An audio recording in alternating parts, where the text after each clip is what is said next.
Hemos tenido una reunión bastante productiva y coincidente con el Sindicato Ferroviario de Comisiones Obreras.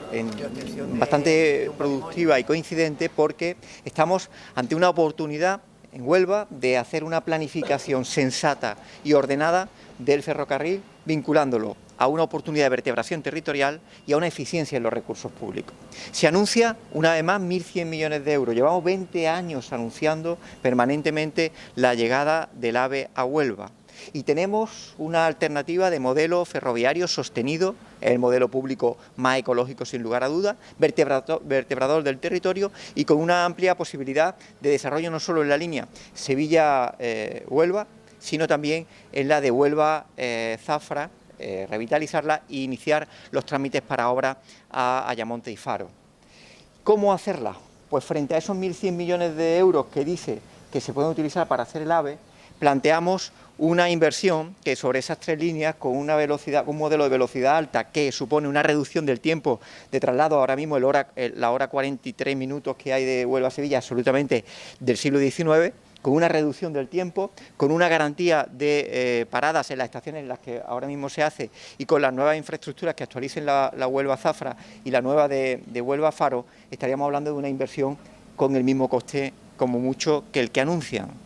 Por tanto, ¿la oportunidad cuál es? ¿Vertebramos territorio, hacemos el transporte público y asequible o establecemos un modelo AVE que ya el Tribunal de Cuentas de la Unión Europea ha dicho que está con sobrecoste, que no ha sido planificado, que ha estado condicionado con las tensiones territoriales de los lobbies que han presionado sin ningún tipo de justificación para su instalación?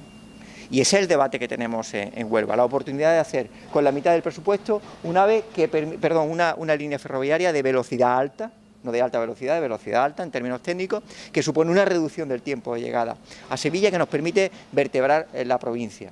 Y en esa estamos, y yo creo que lo que hay que hacer es una oportunidad de que, si se ha anunciado que hay un compromiso presupuestario para Huelva, desde la provincia hacer un debate y tener una posición clara de aprovechamiento de una vertebración del territorio y otra cosa muy importante, que es que el transporte sea un transporte asequible económicamente y por tanto sea un transporte popular. Esto es, lo puedan asumir de manera masificada todas aquellas personas que por razones profesionales o de otra índole se trasladan a Sevilla o vienen de Sevilla a Huelva. Y para ello hemos presentado, además de una moción en la Diputación Provincial, una proposición no de ley en el Parlamento de Andalucía, porque creemos que el Parlamento de Andalucía tiene que posicionarse con todas las fuerzas políticas respecto al modelo de desarrollo y de vía de velocidad alta en Huelva. Creemos que tenemos una oportunidad fundamental y creo que la experiencia nos tiene que servir para saber lo que no se hace. Lo que no tiene sentido en esta España de derroche público es que el 70% de las inversiones ferroviarias se dedican al AVE, que acogen no llega ni al 5% de la población que acoge anualmente a viajeros en tren. Y resulta que tenemos el 95% de personas que lo hacen en línea de media distancia o de cercanía, que apenas sí tienen el 30% de inversión en línea ferroviaria, en actualización y modernización de vías y en modernización de trenes y vagones. En esa desproporción está la llamada de atención de la Unión Europea, del Tribunal de Cuentas. En esos datos están nuestra propuesta, creo que solvente, sostenida, justa y adecuada a los intereses de la mayoría social de Huelva. Y creo que es importante que en ese sentido tengamos clara cuál es nuestra propuesta, abrir esa fisura y ese debate en el Parlamento de Andalucía y confiar en que salga adelante tanto la moción de la Diputación como la propuesta en el Parlamento de Andalucía. Por tanto, el lío es el paro registrado, es decir, las personas que van a las oficinas de empleo a registrarse como paradas, lo cual no significa que haya personas que hayan perdido la esperanza de tener demanda de empleo y que ni siquiera se registren. Dicho esto, estamos en el cuento de siempre. Llega verano, hay más contratación en el sector de hostelería y turismo y baja el paro. Bien, si uno rasca en un poquito, descubre que se sustituye el empleo completo por empleo parcial y temporal. Mal, se está desguazando el empleo. Los 10.000 registros de menos en Andalucía no son 10.000 registros de horarios completos de menos. Estamos hablando de unos registros de una media que pueden suponer en realidad unos 3.500 empleos. Y en tercer lugar, si comparamos Andalucía con el resto del país, en Andalucía ha bajado el registro de paro el 12% cuando somos el 18% de la población. Esto es, siendo una comunidad potente en términos de turismo y de hostelería, siendo una comunidad importante en términos agrarios, no bajamos por encima de la media, sino muy por debajo de la media, 6 puntos. Por tanto, frente a lo que dice el consejero de Empleo, que debería leerse bien, o al menos de manera menos sectaria, los datos del paro, son datos muy malos. ¿Por qué? Porque no crea empleo, sino que lo desguaza y lo divide. Establece unos registros que están por debajo de la media española y lo hacen en una estación como es la de verano, donde más se crea empleo por sectores y medios. Por tanto, malas noticias. Lo único que hay es un cambio de tendencia que sí nos da cierta esperanza, pero estamos hablando de una pésima calidad en el empleo, un desguace, una sustitución de empleo completo por 3 empleos temporales y una bajada por debajo de la media del resto de España en una estación en la que solamente se debería crear empleo, y más en Andalucía, con los sectores agrarios y turísticos por encima de la media española.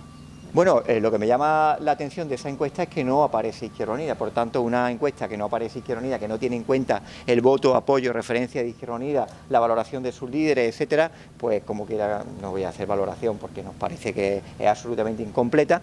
Confío que haya sido un error más que falta de voluntad, pero evidentemente no creo que tenga ningún tipo de... ahora mismo, con los datos que tenemos, el hecho de que no hayan reflejado que una fuerza tan arraigada en Andalucía como Izquierda Unida no esté reflejada, pues nos hace que desmerezca mucho las conclusiones que tiene el estudio, muchísimo. Nosotros, ya saben ustedes que hemos hecho nuestros deberes. Izquierda Unida ha hecho los deberes, ha hecho su consulta, ha resuelto los candidatos que por primera vez no son candidatos, que vayan en una lista electoral, sino que se vuelcan en una propuesta con otras organizaciones para unas primarias conjuntas, y la intención que tenemos es que todo fluya, es decir, que una vez que acaben las primarias en otras organizaciones, pues establezcamos un calendario que se defina o bien a finales de julio o abordemos pues entre finales de julio y 1 de septiembre, o terminamos el 31 de julio o terminamos el 6 o el 7 o el 10 de septiembre a lo sumo, pero estaríamos hablando de esa fecha. Obviamente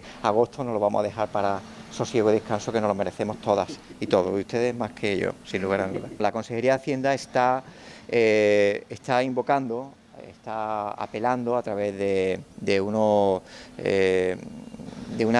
fórmula que se ha sacado de la chistera para recaudar una petición de impuesto o de carácter impositivo, de gravar con carácter impositivo a los supuestos que pasa mucho en la familia andaluza, donde cuando hay un heredero, unos hijos que heredan la casa del padre, la casa familiar, pues uno de ellos se queda con la casa y le compra en la parte proporcional al resto de los hermanos. Bueno, pues la Consejería de Hacienda se ha sacado de la chistera un impuesto que estaba exento, en el que están cargando a muchas familias modestas, y estas que sí que son familias modestas, en las que cuando se ha producido ese supuesto de que uno de los herederos se queda con la casa y le paga la parte proporcional a los hermanos, tiene que hacer una carga impositiva a Hacienda.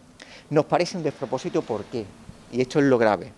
Han estado vendiendo el Partido Socialista y Ciudadanos que iban a eliminar el impuesto de sucesiones y que iban a estar exentos del impuesto de sucesiones cualquier heredero que tuviera un patrimonio de menos de 250.000 euros. Por ejemplo, en una familia con 4 herederos, pues 1 millón de euros de patrimonio, ¿verdad?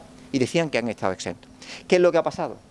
Que han vendido, para satisfacer las demandas de Ciudadanos, el quitarle el impuesto a los ricos de sucesiones y donaciones, y como no les salen las cuentas porque han agujereado el sistema fiscal y han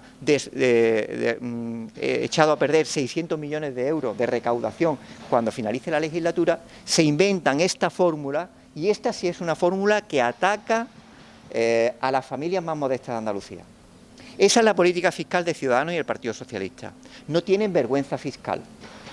No tienen vergüenza fiscal. Se han dedicado a presumir que le eximen a los ricos del impuesto de sucesiones y se sacan de la chistera un impuesto para familias humildes, para muchas familias andaluzas, que sabéis que muchas aprovechan para la herencia, para uno de ellos, quien no tiene la casa, comprarla y comprársela a los hermanos. Y ahora viene Hacienda inventándose un impuesto del que estaban exentos hasta ahora las familias de Andalucía. Queremos explicación y vamos a exigírsela en el Parlamento de Andalucía. Es una auténtica vergüenza y vamos a exigir responsabilidades políticas al respecto, porque no se puede ser más fraudulento en el mensaje político, no se puede ser más desvergonzado en vender que aquí en Andalucía se están eximiendo de impuestos a la gente. Sí, se están eximiendo a los ricos, a los que tienen patrimonio, a los que se pueden permitir pagar todos los impuestos que hay. Y ese es el acuerdo del Partido Socialista Ciudadano. Y ahora se sacan de la chistera, sin decirlo, sin publicitarlo, sin anunciarlo, sin incorporarlo al debate presupuestario, un impuesto a gente modesta y humilde que se quedan con la casa de los padres cuando la heredan y que gracias a esa parte de la herencia pueden asumir los costes. Por tanto, exigimos responsabilidad y vamos a pedirla. Si fue el anterior consejero de Hacienda, a la actual ministra de Hacienda. Y si es el actual consejero de Hacienda y asume esas tesis, tendrá responsabilidad política y Ramírez de Arellano tendrá que explicar, y Susana Díaz, en el Parlamento, el porqué de este nuevo fraude que cometen con los andaluces y las andaluzas.